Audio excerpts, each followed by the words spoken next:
Hello students. Okay, now this is time to learn the new topic, that is then animal tissues. Now animal is an heterotrophic in condition. Now why they are called the heterotrophic?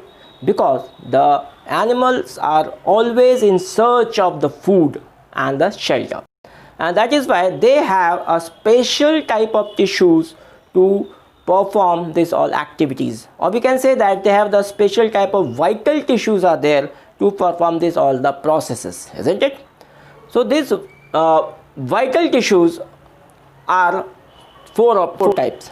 So we can divide the animal tissues into four types. First of all, the epithelial tissues, the connective tissues, the muscular tissues, and the nervous tissue. So let us have idea about what is the epithelial tissue. Epithelial means it is an outer part of the any organ, that means the outer surface of that organ. So we can say that, as we have learned earlier, epidermis. So that from epidermis we can say that the epidermal cells. Okay, now let us consider about the connective tissues. What is the connective tissues? Connective tissues are that we connect the organ to the organ. That means the blood cells or the bone cells, they connected with each others, and that is why the blood flows from the top to the bottom and bottom to the top. That means they are the connection between the whole body, and that is why the blood tissues and the bone tissues are called as the connective tissues. Now comes to the muscular tissue. What is muscular tissue? Muscular tissues are that all the muscles part whatever we have on our body, and those muscles again are divided in three parts. That means they are striated muscles and the unstriated muscles and cardiac muscles. Now what is the striations are there? Striations are there means the bands are there. Some bands can be put over there. Those bands are called as the striated or striated muscles. Now again we can say that unstriation, there is no striations are there. So that means they are called the unstriated muscles. Now move towards the nervous tissue.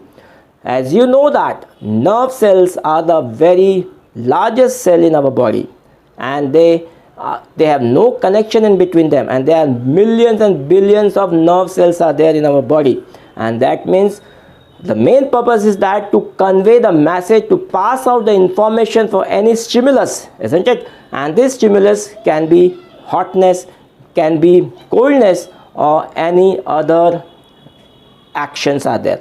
So this animal tissues, now again I am repeating, is divided into the four types. The epithelial tissues, second is the connective tissues, muscular tissue, and the nervous tissues. Let us begin that in a detailed study about the epithelial tissue. First of all, we'll see the epithelial tissue, and then in a detail how can they perform and how they look, what are the size and shape of that the epithelial tissue in our next part. Okay student, now we will define that what is the animal tissues. Now what is the characters of epithelial tissues?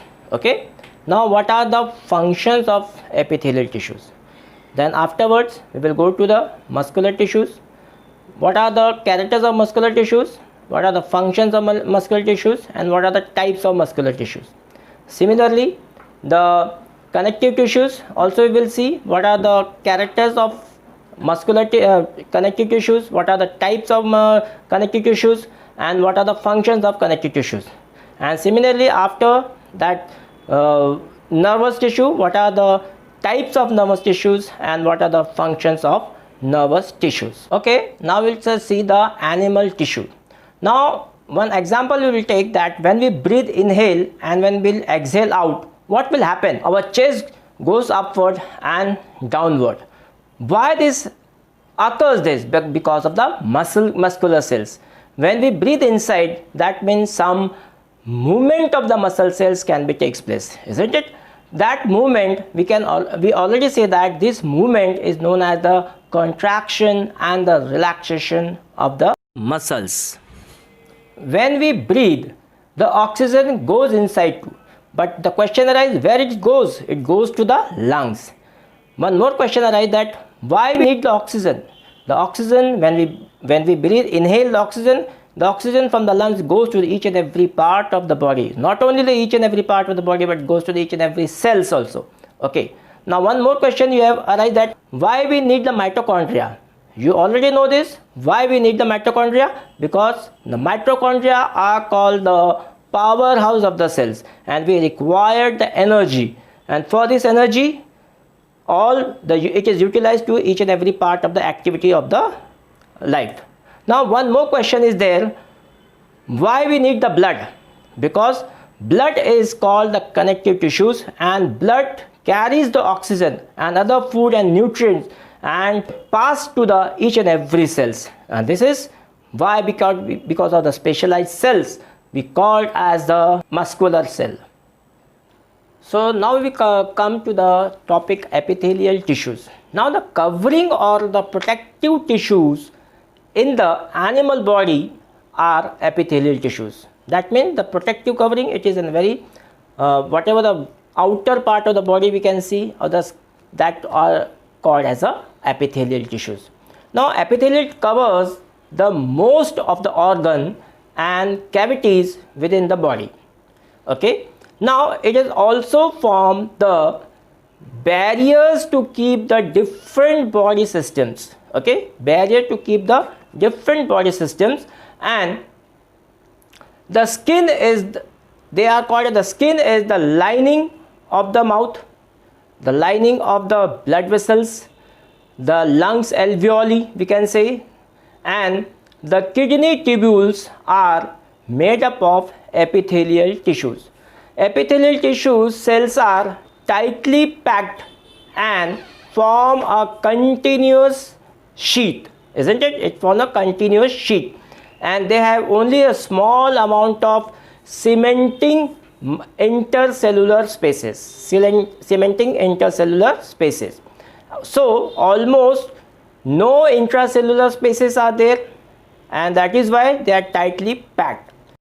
As the result of permeability of the cells of various epithelial tissues plays a very important role in regulating the exchange of material now between the body and the external environment. यानी कि ये जो है exchange of material, ये बहुत ही important part होता है epithelial tissues में, and also between the different part of the body. जैसे ही ये exchange of material होता है उसमें epithelial tissues बहुत important part करता है.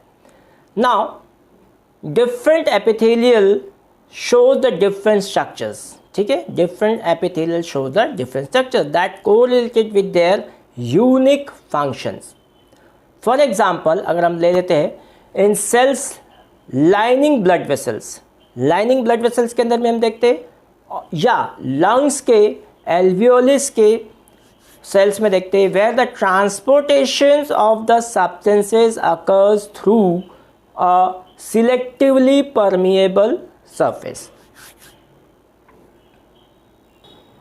There is a simple flat kind of epithelium. This epithelium is called a simple squamous epithelium. ठीक है, इस प्रकार के सेल्स को हम बोलेंगे simple squamous epithelium. Now this simple squamous epithelium which are extremely thin and flat, okay, and form the delicate lining. इतनी lining जब बहुत ही delicate होती है, and the esophageal and the lining of the mouth are also covered. The lining with the mouth are also covered with the squamous epithelium. तो इसमें इस प्रकार की esophagus और mouth की lining को भी हम squamous epithelium में define कर सकते हैं. Now the skin epithelium are arranged in many layers. Okay, if you talk about this, our skin, it can arrange in many layers, and to prevent wear and tear, यानी कि यहाँ पे wear भी होता है और tear वाला जो mechanism है, since they are prevent to wear and tear mechanism, and they are arranged in a pattern of layers, okay, patterns of layers and called as, इसी को हम बोलेंगे stratified squamous epithelium. Now we talk about the absorption and the secretion of inner lining of intestine.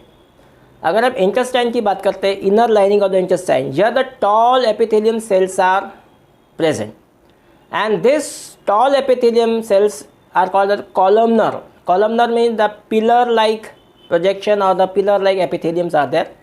So now these are also present in the respiratory tract of the columnar epithelium tissues, and has the cilia. कभी कभी cilia होते हैं. Cilia means it is a hair-like projection is also there, and this cilia can move and their movement pushes the mucus. Respiratory tract के अंदर mucus होता है, तो it pushes the mucus forward and to clear the respiratory tract, and this is the type of the epithelium is called the ciliated columnar epithelium. Now come to the another type of the epithelium, that is the cuboidal epithelium. Now that means it has a cube-like structure, isn't it? Or the cube-like shaped cells are, and they form the lining of kidney tubules and the duct of salivary gland. अगर हम kidney tubules की बात करते हैं और salivary glands की बात करते हैं, तो इन जगहों में क्यूबॉइडल एपिथेलियम मोस्टली प्रेजेंट होते हैं. अब why this type of the cuboidal epitheliums are present in this particular glands? Because they want the mechanical support to the glands, and that is why the cuboidal epitheliums are present. Now epithelium cells are often acquired the additional specialization of the cells or the glands which can secrete some substances. कुछ cells ऐसे होते हैं जो secrete करते हैं substances, okay, and this the surface, sometimes a portion of the epithelial tissues folds inwards, और secretion करने के बाद वो fold हो जाते हैं, and it look like a multicellular cells, okay, multicellular glandular cells, and this particular cells are called as the glandular epithelium. So sometimes this is also, we can say that the glandular epithelium cells.